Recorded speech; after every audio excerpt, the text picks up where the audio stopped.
D2020. നമുക്കിനി simple present ടെൻസിന്റെ അടുത്ത യൂസേജിലേക്ക് കടക്കാം. ഒരു സബ്ജക്റ്റിന്റെ, ഒരു വ്യക്തിയാകാം, ഒരു മൃഗമാകാം, ഒരു പക്ഷിയാകാം, എന്തുമായിക്കൊള്ളട്ടെ, ഒരു സബ്ജക്റ്റിന്റെ ലൈക്സിനെ കുറിച്ചോ ഡിസ്ലൈക്സിനെ കുറിച്ചോ, ഇഷ്ടത്തെക്കുറിച്ചോ ഇഷ്ടമില്ലായ്മയെക്കുറിച്ചോ സംസാരിക്കാനായിട്ട് നമുക്ക് സിമ്പിൾ പ്രസന്റ് ടെൻസ് യൂസ് ചെയ്യാം. ഓക്കെ, ഒന്നുകൂടെ ഞാൻ പറയാം.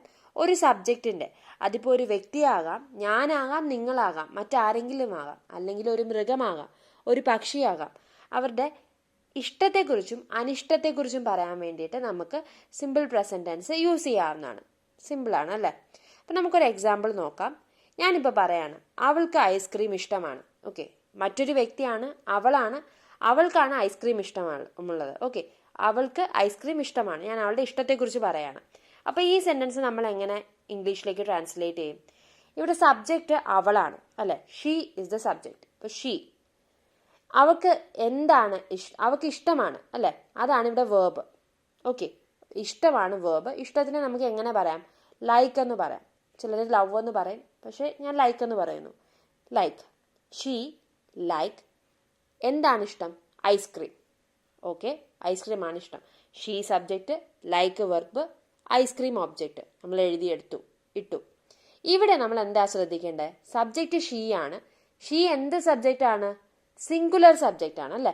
അപ്പം ഷീയുടെ കൂടെ നമ്മൾ സബ്ജക്റ്റ് സിംഗുലർ ആയതുകൊണ്ട് വേർബ് ലൈക്ക് വരുമ്പോൾ ലൈക്കിൻ്റെ കൂടെ എസ് അല്ലെങ്കിൽ ഇ എസ് ആഡ് ചെയ്യണം, ചേർത്ത് കൊടുക്കണം. അപ്പം ഷീ ലൈക്ക് ഐസ്ക്രീം ആണോ? അല്ല, ഷീ ലൈക്സ് ഐസ്ക്രീം. കാരണം സബ്ജക്റ്റ് സിംഗുലർ ആയതുകൊണ്ട് നമ്മുടെ സബ്ജക്റ്റിൻ്റെ കൂടെ എസ് അല്ലെങ്കിൽ ഇ എസ് ആഡ് ചെയ്ത് കൊടുത്തു. ഇനി അടുത്ത വേറൊരു ഉദാഹരണം നോക്കാം. അവർക്ക് കാറുകൾ ഇഷ്ടമാണ്. അവർക്ക് കാറുകൾ ഇഷ്ടമാണ്. ഓക്കെ, വീണ്ടും മറ്റു കുറച്ച് വ്യക്തികളെ കുറിച്ചാണ് ഞാൻ പറയുന്നത്. കുറച്ച് വ്യക്തികളെ കുറിച്ച് ഞാൻ പറയാണ്. അവർക്ക് കാർ ഇഷ്ടമാണ്.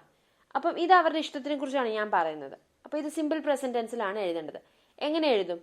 ഇവിടെ നമ്മുടെ സബ്ജക്റ്റ് എന്ന് പറയുന്നത് എന്താണ്? അവരുടെ ഇഷ്ടത്തെക്കുറിച്ചാണ് നമ്മൾ പറയുന്നത്. അപ്പം അവരാണ് സബ്ജക്റ്റ്. ദേ. ഓക്കെ, അവരുടെ ഇംഗ്ലീഷ് ദേ. ഇഷ്ടം, അതാണ് വേർബ്. ഉറപ്പായിട്ട് നമ്മൾ ഇഷ്ടത്തിനെ കുറിച്ച് പറയുമ്പം ഇഷ്ടമാണ് വേർബ് അല്ലേ? ദേ ലൈക്ക്. എന്താണ് അവർക്ക് ഇഷ്ടം? കാറുകൾ, കാസ്. ദേ ലൈക്ക് കാസ്. ഇവിടെ നമ്മുടെ സബ്ജക്റ്റ് എന്താണ്? ദേ ആണ്. ദേ എന്ത് സബ്ജക്റ്റ് ആണ്? പ്ലൂറൽ സബ്ജക്റ്റ് ആണ്. കാരണം ഒന്നിൽ കൂടുതൽ വ്യക്തികളുണ്ട് ഇവിടെ അല്ലേ? അപ്പൊ ദേ പ്ലൂറൽ സബ്ജക്റ്റ് ആയതുകൊണ്ട് നമ്മൾ വെർബിൽ ഒരു മാറ്റവും വരുത്തണ്ട, അതുപോലെ വേർബ് അങ്ങ് എഴുതിയാൽ മതി. ദേ ലൈക്ക് കാസ്.